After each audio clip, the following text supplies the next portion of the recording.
jacks, a bluff catcher on a board with that made a full house with a couple kings and a busted draw, and was incorrect against You're in Danger, who ended up just showing up with the full house.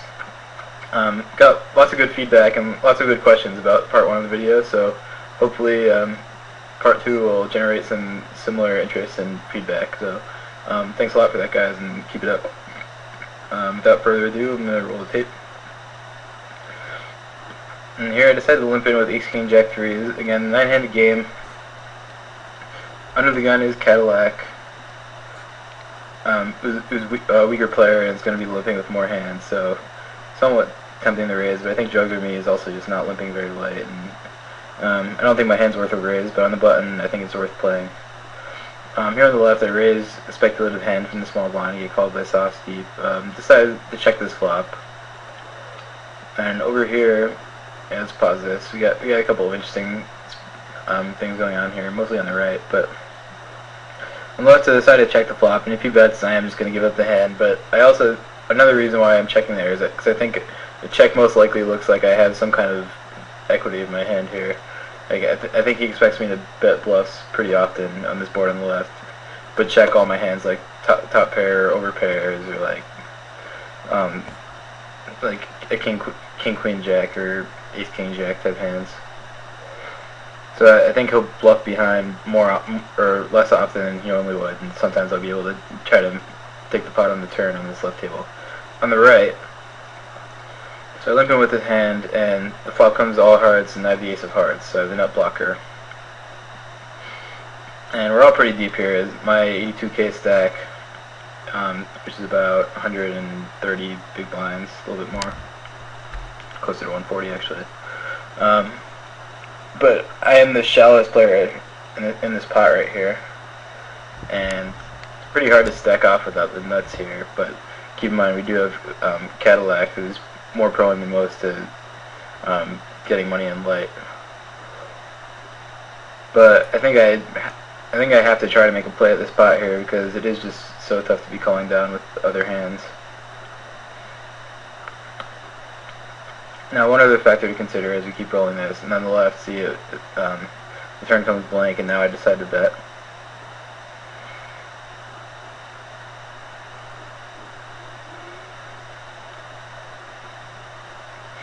And Cadillac calls my raise. Sauce folds on the left, so my plan worked, and I take the small pot there.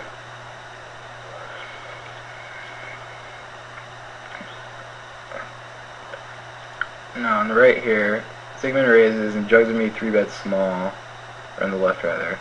Note how deep we all are. My basic's 4-4, very speculative hand, but I mean I'm almost just playing this like as if it were a single raise, because we're all so deep,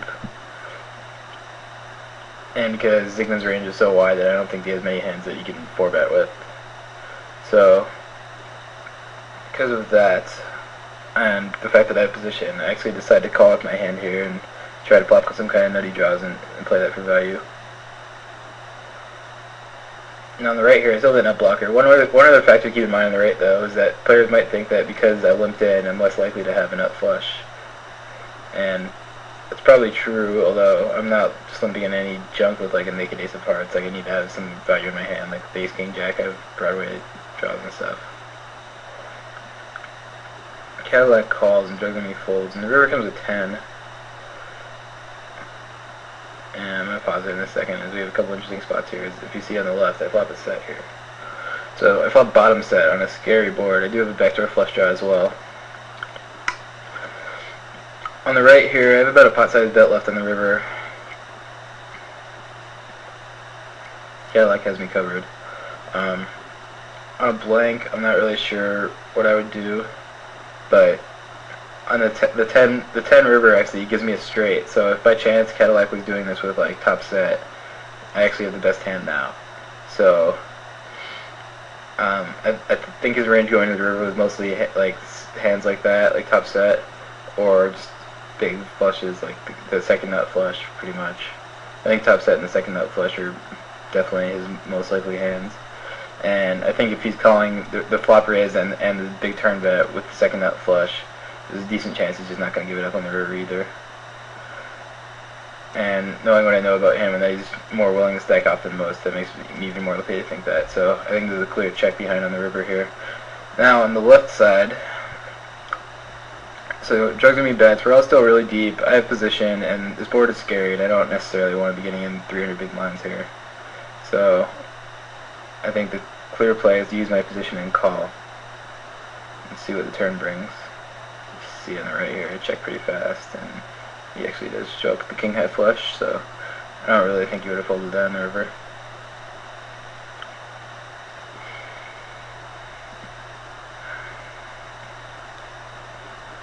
But I'm happy with my play there. Maybe I should have even just not tried the bluff against Cadillac. I mean, with Cadillac leading the flop, he's likely to have some kind of pretty strong hand.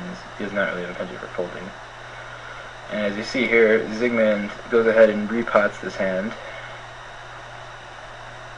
And then Drugs Me is not folding fast either. Let's see if I can duplicate the cursor here. And Drugs Me also shoves it in. Alright, so we got a decision to make here. It is a 3-bet pot. 3-bet was smaller than normal though. 130k to me. And we have 200k in the pot, and Zygmunt in all likelihood is also going to put in another 100k. So I'm calling 130k to win 300 effectively. So do I have the equity to do that? Well, I mean, these plays by these guys are just very strong with these stacks. So I think you have to be very concerned about oversets here for one thing. Let's play around with ranges a little bit.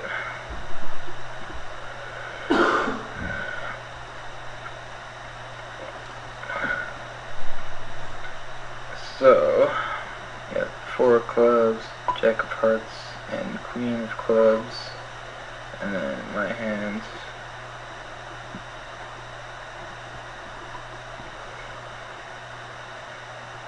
Okay, so I mean, against 2 hands here. So keep in mind that I'm getting a little bit better than 2 to 1s. I need roughly 30% equity to be making this call profitably. 30% 3 ways. So in a pretty good scenario here, let's say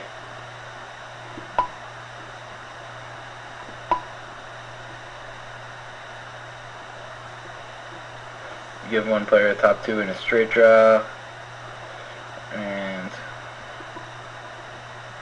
give Zygmunt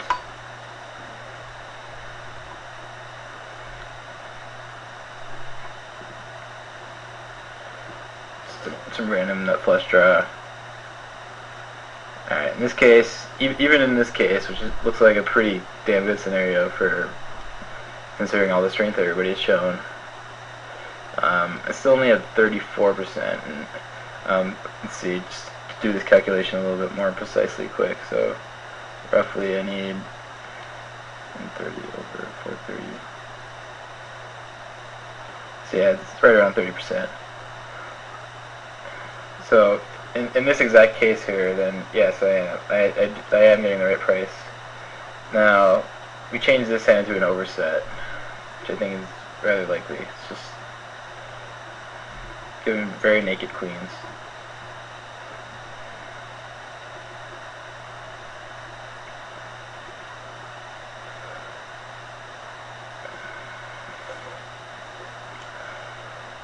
Now we're dead. We have 9% equity. It basically comes from our backdoor flush draw and 1-4. So, typing in exact ranges for 2 players here would be pretty complex, but I think the point I'm trying to hash home is here is like intuitively, we do a best case scenario here, and we're making a slightly winning call. Like we have a 3% equity edge over, or about closer to 4% equity edge, and what we need to break even, 3.75 or so. And in the nightmare scenario, we're just getting hammered, and I think the nightmare scenario is not really all that far-fetched here with 2 players showing this much action. I think somebody's showing up with a set like over half the time, possibly even more than that. So I actually didn't really even have to think about this one too hard, but I'm just kind of showing you the logic and math behind it a bit more. But as we roll the camera,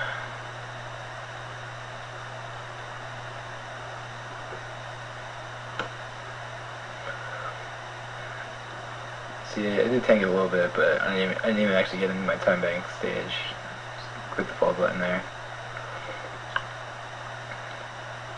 And zig calls, and looky here, both of them have oversets, so not have been in good shape against that. And Drugs with Me had 3 of my hearts as well, so my equity would have been pretty miserable there. So